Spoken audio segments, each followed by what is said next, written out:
देश में राजनीतिक दल तो शासन जरूर करते हैं, लेकिन ब्यूरोक्रेट्स एक बड़ी भूमिका निभाते हैं। ब्यूरोक्रेट्स की जरूरत है कि वो एक समन्वय का माहौल बनाए, और समन्वय बनेगा तो न बिजली के संकट होगा, न पानी का हो, न सड़क का हो। अभी धनबाद सिटी सेंटर पर एक घटना हुई थी जिसमें एक अल्पसंख्यक लड़के को पकड़ करके वहाँ पीटा गया और बाद में भाजपा वाले लोग उससे नकार गए कि हमारे पार्टी के ये लोग नहीं है। अब 10 लोगों पर केस हुआ है, इस पर आप क्या कहना चाहेंगे? देखिए, ऐसी किसी भी घटना का हम लोग निंदा करते हैं।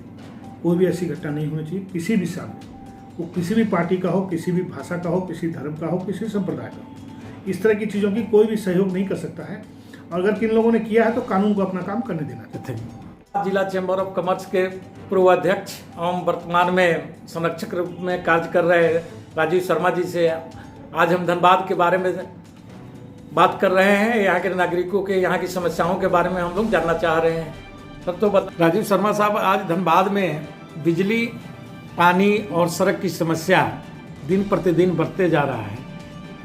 इसके निदान की आपके पास क्या उपाय है? न तो धनबाद में पानी की कमी है, न बिजली के लिए कोयले की कमी है, न सड़क के लिए जगह की कमी है। कमी है तो इच्छा शक्ति की कमी है। बीसीसीएल में करोड़ लीटर पानी जो है उपजाया जा रहा है, फिल्ट्रेशन प्रोसेस नहीं होने के कारण उसका फिल्टर नहीं हो रहा है, जिसके चलते आपको स्वच्छ पानी नहीं मिल पा रहा है। और हम लोग सिर्फ और सिर्फ दामोदर और मैथन पे आश्रित है, जो कि दोनों जगह काफ़ी दूर है, जहाँ पे पानी का कहीं कहीं संकट भी हो जाता है। लेकिन बीसीसीएल के जो पानी पड़ा हुआ है, रॉ वाटर है, उसका यूज हम लोग नहीं कर पा रहे। तो इसके लिए एक बड़ी पॉलिसी बनाने की जरूरत है। सिर्फ पाइपलाइन बिछाने से भी नहीं होगा, सिर्फ पानी टंकी बनाने से नहीं होगा। पानी की उपलब्धता सुनिश्चित कराने के लिए पानी के भंडार को जो लगातार यूज़ हो पाए वैसा उपाय करना पड़ेगा। तो बीसीसीएल के बहुत सारे कॉलोनी में आज भी हम लोग देखते हैं कि बहुत जगह पंपिंग करके पानी को निकाला जा रहा है, पानी एक जगह कहीं स्टोर हो रहा है। अगर उसको अगर फिल्टर किया जाता तो ये समस्या खत्म हो सकती है। धनबाद में पानी की दिक्कत नहीं होनी चाहिए। अब रही बात आपने बिजली की कही, तो धनबाद पूरे देश में बिजली के जो बिजली घर है, टॉप बिजली घर जिसको कहते हैं, उसको सप्लाई करने वाला, कोयला सप्लाई करने वाला सबसे बड़ा एरिया माना जाता है यहाँ से काफ़ी। और हम यहाँ पे बिजली की कमी से जूझ रहे हैं। देखिए, इसमें हमारी गलती नहीं है, गलती सरकारों की है। जैसे डीवीसी को रॉयल्टी देनी है राज्य सरकार को, और राज्य सरकार की हिस्सेदारी भी डीवीसी में है। जो प्रॉफिट होगा उसमें भी राज्य सरकार को हिस्सा मिलेगा। तो डीवीसी की जो हिस्सेदारी है राज्य सरकार के पास, और साथ ही साथ जो रॉयल्टी मिलनी है, और राज्य सरकार डीवीसी से बिजली खरीदती है, और डीवीसी चूँकि बिजली का सप्लायर है इसलिए वो लाइन काटते रहता है, बिजली काटते रहता है। बीसीसीएल को भी रॉयल्टी देनी है राज्य सरकार को, और बीसीसीएल रॉयल्टी देगा और वो प्रॉफिट में हिस्सा देगा। उसके बाद बिजली का संकट यहाँ पैदा होने का प्रश्न नहीं होता है। सिर्फ आवश्यकता है कोऑर्डिनेशन बनाए, समन्वय बनाने की, कि बीसीसीएल को जो रॉयल्टी देनी है वो डीवीसी को पेमेंट कर दे, डीवीसी से प्रॉफिट आए वो डीवीसी में डाल दे, या राज्य सरकार अपने पास लेके फिर उसको डाल दे, और बिजली लेते रहे, बिजली की कमी नहीं हो। पूर्व की सरकारों में मैंने देखा कि वो जो डीवीसी पे आश्रित कम होने की बात आई थी, जिसमें कई जगह नेशनल ग्रिड से और पावर ग्रिड से जो कनेक्शन जोड़े जा रहे थे, उससे कुछ लाभ तो हुआ, लेकिन वो नाकाफ़ी है, इसलिए कि लोड बढ़ते जा रहा है और सप्लाई चेन उस हिसाब से सुधर नहीं रही। कि नए नए सबस्टेशन बनने थे, ग्रिड के सेंटर्स बनने थे, वो सारे नहीं बने, इसके चलते ये प्रॉब्लम खड़ी है। इसको अगर सरकार कोऑर्डिनेट करेगी आपस में तीनों के साथ, तो मुझे नहीं लगता है कि किसी तरह की संकट होनी चाहिए। और बिजली के लिए मैं एक संदेश आपके माध्यम से लोगों को देना चाहता हूँ कि अब आंदोलन के लिए सड़क पे उतरने का समय नहीं। आपके पास एक बड़ा हथियार आ चुका है, सोशल मीडिया। सोशल मीडिया भी एक बड़ा हथियार हो सकता है, जिसके माध्यम से लोग बड़ी लड़ाइयों को लड़ सकते हैं। आपने सड़क की बात कही, सड़क की कहानी ये है कि हमें जहाँ सड़क चाहिए वहाँ सड़क नहीं बनती है, जहाँ सड़क की आवश्यकता कम है वहाँ सड़क बड़ी बन जाती है। तो धनबाद के लोगों से पूछा जाना चाहिए कि धनबाद में किस एरिया में आवश्यकता है, कहाँ रोड बननी चाहिए। बहुत सारी सड़कें आज 20-20 साल, 15-15 साल से नहीं बनी हैं, और कई सड़कें ऐसी जहाँ एक ही बार 3 बार बन चुकी है। इवन यहाँ तक देखा है कि रेलवे के भी क्षेत्र में सड़कों का निर्माण हो रहा है, जहाँ से सरकार को या नगर निगम को कोई आय नहीं होगी। ऐसे बहुत सारे मुद्दे हैं जिनको ध्यान देने की जरूरत है। अगर ऐसा हम ध्यान देंगे तो मुझे नहीं लगता कि उसमें दिक्कत होगी। रेलवे अगर टैक्स की देता, बीसीसीएल अगर टैक्स देता, उसके बाद अगर नगर निगम सड़क बनाती, सफाई की व्यवस्था करती, पानी का सप्लाई करती, तो एक अच्छा भी लगता। लेकिन जब वहाँ नहीं दे रहे हैं तो उनसे टैक्स भी लेना चाहिए, सड़क बनाने ताकि आपको रेवेन्यू की कमी नहीं हो। जहाँ सड़क नहीं बन पा रही है वहाँ सड़कें बने। और एक बड़ी बात कि धनबाद में बहुत सारे ऐसे नगर निगम में गांव आ गए जिनको नगर निगम से निकाले जाने की जरूरत है। वो गांव नहीं निकलना बहुत ख़राब है, क्योंकि न तो उस गांव में सुविधा डेवलप हो पा रही है, न ही नगर निगम का स्वरूप बन पा रहा है। जी अच्छा, एक बात बताइए सर कि अभी तक मतलब कि जो केंद्र सरकार है वे हमारे राज्य झारखंड सरकार के साथ सौतेला व्यवहार नहीं कर रहा है। हमारे यहाँ से कोयले की रॉयल्टी ले रहा है, डीवीसी के सारे प्रोजेक्ट यहाँ पर है, फिर भी हमारे यहाँ बिजली सही ढंग से नहीं पहुँच रहा है। देखिए, इसको आपको मैंने इसका जवाब पहले ही दे दिया कि ये सिर्फ समन्वय का मामला है। रॉयल्टी बीसीसीएल को देनी है, सीसीएल को देनी है झारखंड सरकार। बीसीसीएल से कोयला खरीदती है डीवीसी, और कोयला खरीद करके वो अपने बिजली घर का संचालन करती है। इतनी ही तो इसका दोष किसको मानिए? नहीं, दोष मैं बता रहा हूँ। डीवीसी के अंदर हिस्सेदारी राज्य सरकार की भी है, आधी हिस्सेदारी राज्य सरकार की, आधी हिस्सेदारी केंद्र की है। अब आप बताइए, इसमें किसी एक पे दोष देने से फायदा है? दोष तो सभी हैं, दोषी सभी हैं। इसका एक बड़ा उदाहरण ये है कि इनको समन्वय बनाना पड़ेगा। समन्वय नहीं बनाएंगे, देखिए राज्य में किसकी सरकार हो, किस पार्टी की सरकार हो, और केंद्र में किस पार्टी की सरकार हो, ये महत्वपूर्ण नहीं है।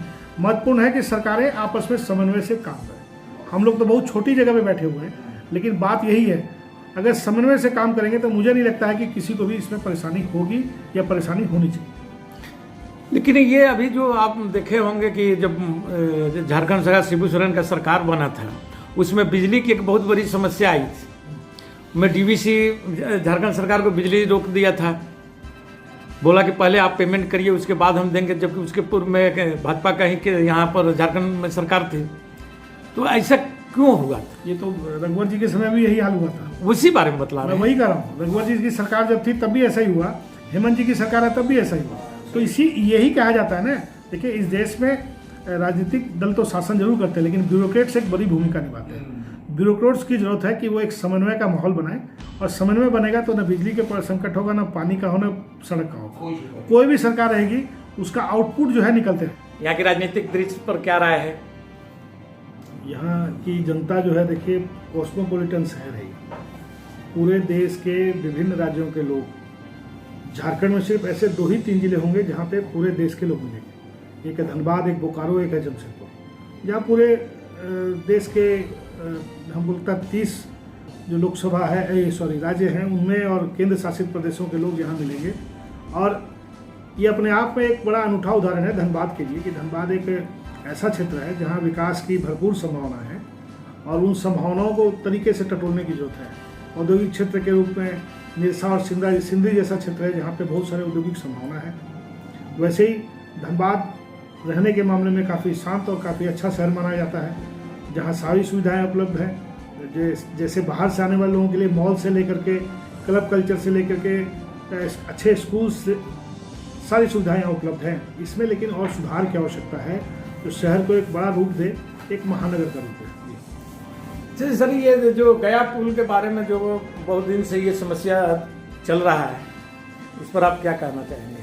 आखिर क्यों नहीं बन रहा है, क्यों नहीं इसका निदान हो रहा है? देखिए, इसमें एक ही लाइन बोली जाएगी, लाल बहादुर शास्त्री जी ने कहा था, दूरदृष्टि पक्का इरादा।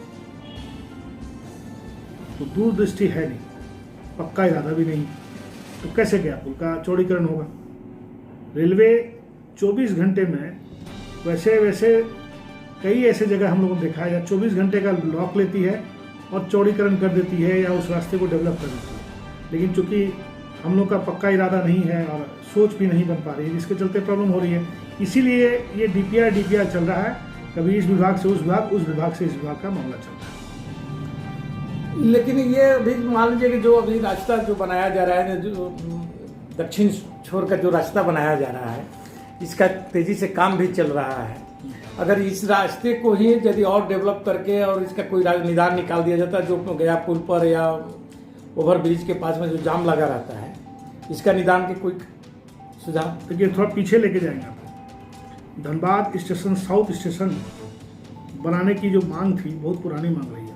हम लोग 2004-05 से जब झरिया रेल लाइन बंद हुई तो हम लोगों ने कहा कि झरिया की बंद पड़ी रेल लाइन पे सड़क बनाई जाए, यहाँ फ्लाईओवर बनाया जाए और धनबाद साउथ में स्टेशन बनाया जाए, ताकि लोड जो है गया पुल पे घटे। 2004-5 में हम लोग मैं सिर्फ अकेला नहीं कर रहा हूँ कि मैंने अकेला ये बात कही, हमारे सारे संगठन के लोगों ने इस बात को कहा, लेकिन उसको पूरा होने में अभी 2022 हो गए। तो कहीं ना कहीं हम लोग बहुत पहले सोचते हैं और यहाँ पे जो लोग नेतृत्व कर रहे हैं वो बहुत देर से सोचते हैं। तो 18 साल का अंतराल लगा, आज साउथ का स्टेशन भी बन गया, अभी वो जो उन लोगों ने बॉक्स डाले हैं जिससे अंडरपास एक जो बनाया जा रहा है, जो कि 2 दिनों में अंडरपास को इन्होंने कंप्लीट किया रेलवे ने, ये भी बड़ा एक अच्छा रेलवे का स्टेप था।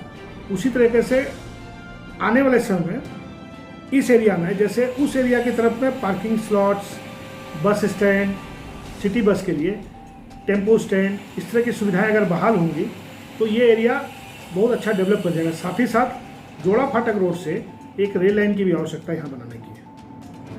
हम लोगों ने 2014 इलेक्शन के समय में एक बात आई थी, जब हम लोगों ने बात कही थी, उसके पहले ही तो उसमें तत्कालीन मंत्री थे मनान मलिक साहब थे और विधायक उसके बाद राज्य कैंडिडेट थे।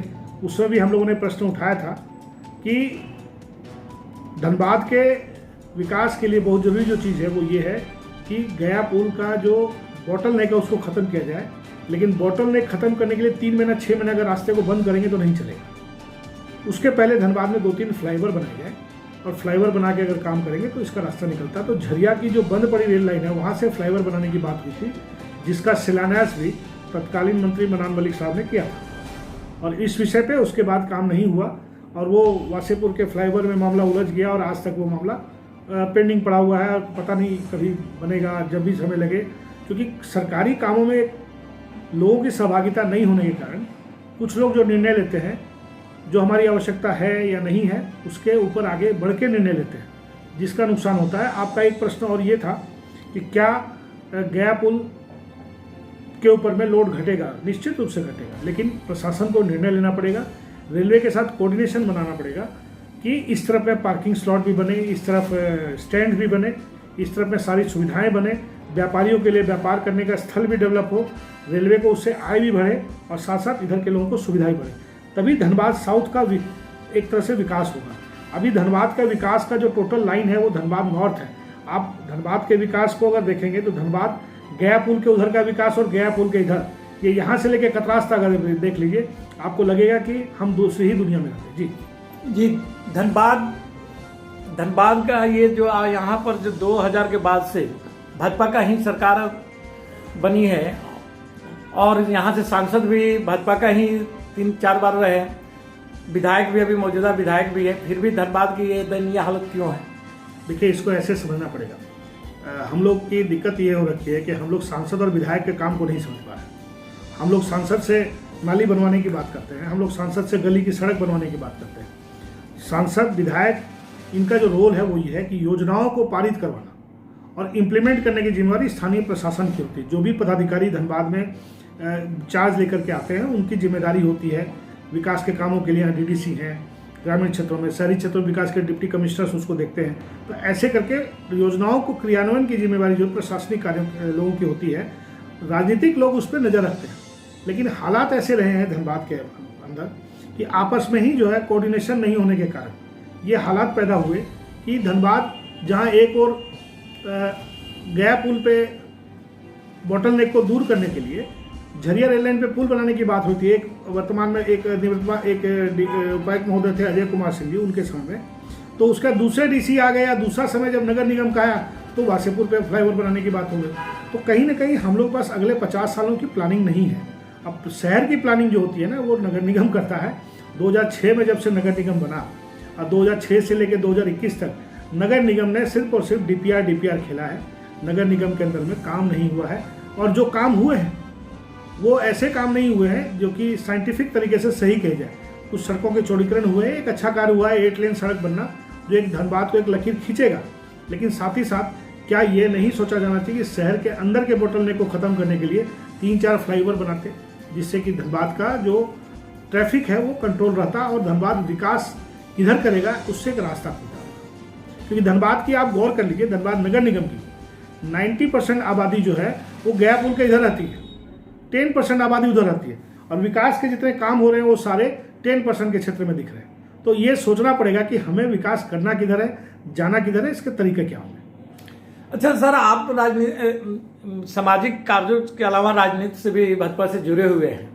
अभी धनबाद सिटी सेंटर पर एक घटना हुई थी जिसमें एक अल्पसंख्यक लड़के को पकड़ करके वहां पीटा गया और बाद में भाजपा वाले लोग मुझसे नकार गए कि हमारे पार्टी के ये लोग नहीं है। 8-10 लोगों पर केस हुआ है, इस पर आप क्या कहना चाहेंगे? देखिए, ऐसी किसी भी घटना का हम लोग निंदा करते हैं। कोई भी ऐसी घटना नहीं होनी चाहिए किसी भी सामने, वो किसी भी पार्टी का हो, किसी भी भाषा का हो, किसी धर्म का हो, किसी संप्रदाय का हो।